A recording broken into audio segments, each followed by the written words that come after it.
তৰুণ গগৈ গলগৈ কোনেও হয়তো ভবা নাছিল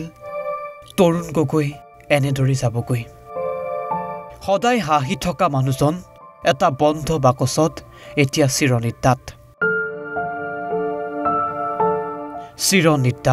চিৰতৰুণ সকলোকে হহুৱাই ভাল পোৱা সেই খোলা মনৰ মানুহজনে